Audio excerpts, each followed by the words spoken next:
मैं लोकतंत्र के चौथे स्तंभ के माध्यम से मैं सवाल करूंगा टाटा मैनेजमेंट से कि ललित दास कौन है? Who is Lalit Das? What is his ability? उसकी योग्यता क्या है? कौन है ललित दास? उसकी योग्यता क्या है? कितना तक पढ़ा है कि आज सीएसआर को संभालेगा? आज IL6 में नौकरी करेगा? सारा चीज का गांव का उजड़ा, एक नहीं 18 गांव टाटा के उजड़ा है। और छत्तीसगढ़ का रघुवर दास जी का बेटा ललित दास यहाँ IL6 में नौकरी करेगा, CSR को संभालेगा। हम सवाल करेंगे, पूछेंगे मैनेजमेंट से, छापिए इसको हेडलाइन में कि जयराम महतो टाटा प्रबंधन से सवाल करता है, जमशेदपुर की टाटा प्रबंधन से, कि ललित दास कौन है, क्या है उसकी योग्यता? बाहर बात अच्छा मजाक बना के रखती है, कत्ल होगा हमारा, लहू बहेगा हमारा, हमारी लहू से स्वर्णरेखा की नदी लाल होगी, हमारी लहू से दामोदर की नदी लाल होगी, और ललित दास माला माल होगा। हम सवाल भी करेंगे और बवाल भी करेंगे इस बात को लीजिए। आइए सामने टाटा के प्रबंधन और हमें उत्तर दीजिए कि ललित दास कौन है, क्या है उसकी योग्यता? पूर्व मुख्यमंत्री का बेटा होना योग्यता है या वर्तमान राज्यपाल का बेटा होना योग्यता है? क्या यह योग्यता कहा जाएगा? भारत एक संवैधानिक राष्ट्र है। क्या बाप के दौड़ने के बदले बेटा दौड़ोगा बनेगा? बाप के दौड़ से बेटा दौड़ोगा बनेगा?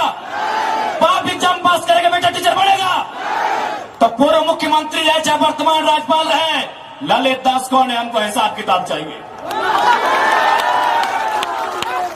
आज ना ये चुनावी भाषण देने आए हैं, न राजनीति की बात करने आए हैं। एक संदेश लेके आए हैं कि कोयलांचल और कोल्हान के लोगों, हम दो हमारे दो नहीं। बिल्कुल इस भ्रम में मत रहिए, हम दो हमारे दो नहीं।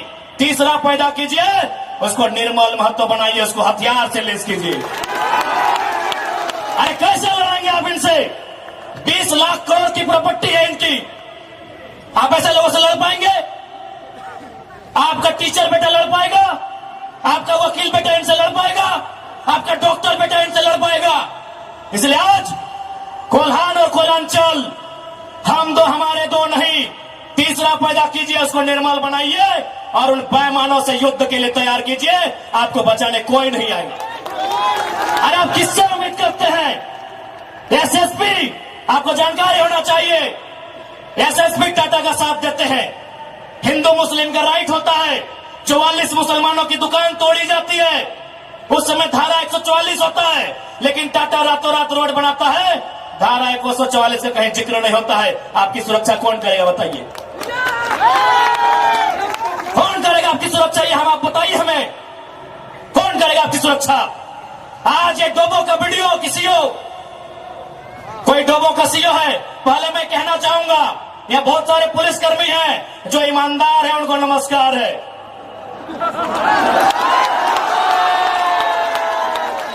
IAS रहे चाहे IPS रहे, जो ईमानदार है उनको नमस्कार है।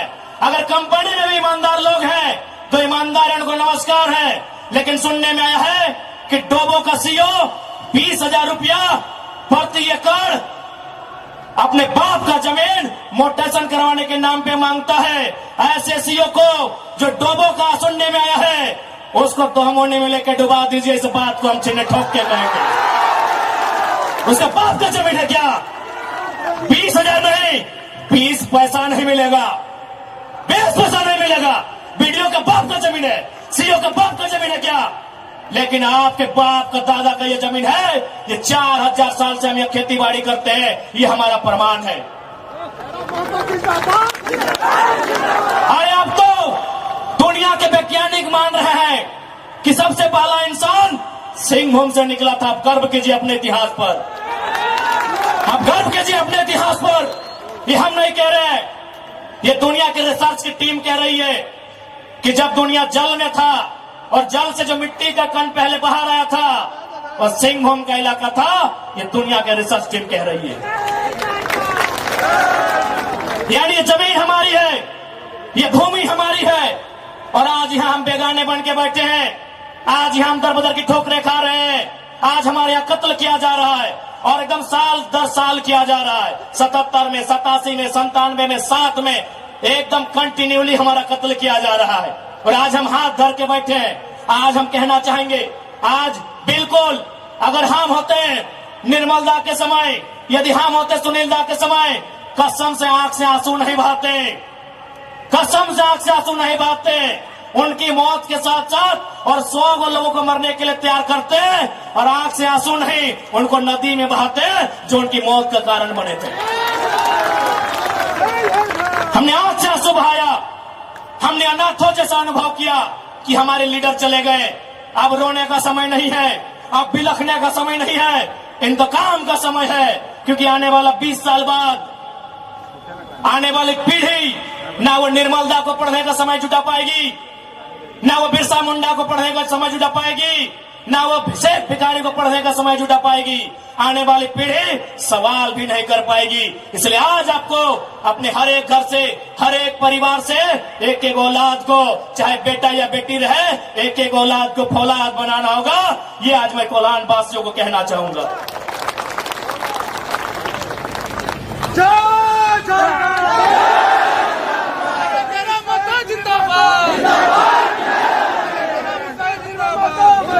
आज मैं एक सवाल करूंगा इस भीड़ से, मैं सवाल करूंगा टाटा नगरी में बसे बड़ी बड़ी इमारतों में बैठे लोगों से कि जब 1907 में टाटा की स्थापना हुई थी, मालिक कौन था? टाटा का कोई होगा? 1907 में टाटा की स्थापना हुई थी, मालिक कौन था? Who was the founder? Who was the owner? Tata का कोई होगा? नौसेरे भाई टाटा या जो भी उनका नाम है। आज 115 साल बीत चुके हैं। आज टाटा का मालिक कौन है? आज भी टाटा का मालिक टाटा का वंशी है। 100 साल पहले टाटा ने पूंजी का इन्वेस्ट किया था, आज 100 साल बाद भी टाटा का मालिक टाटा का वंशज है। लेकिन एक सवाल होगा मेरा, 100 साल पहले जिन कुर्मियों ने, जिन संथालियों ने, जिन हो ने, जिन गोड़ाई ने, जिन धीवर ने, जिन अल्पसंख्यक ने टाटा में जमीन दिया था, आज उस परिवार के पास क्या नौकरी है? आज हम सवाल करेंगे। अरे आपने पूंजी लगाया, 100 साल बाद आप मालिक है। हमने भी पूंजी दिया है। पूंजी 2 प्रकार की होती है इंपॉर्टेंट, एक जमीन, दूसरा अर्थ। अर्थ आपका, मालिक आज आप है, जमीन हमारी, हम कहां है? ये सवाल करेंगे। ये कैसा देश है जो कहते हैं ये गांधी का देश है, ये किसानों का देश है? गांधी जी कहते थे कि किसानों की आत्मा बसती है गांव में, तो आज कहां है गांव? आज कहां है किसान? केवल पूंजीवादी का हावी, आज चारों तरफ केवल कैपिटलिज्म के लोगों का दबदबा। ठीक है, हम विकास के विरोधी नहीं है। अरे हमने इंसान भी दिया है और जमीन दान भी दिया है।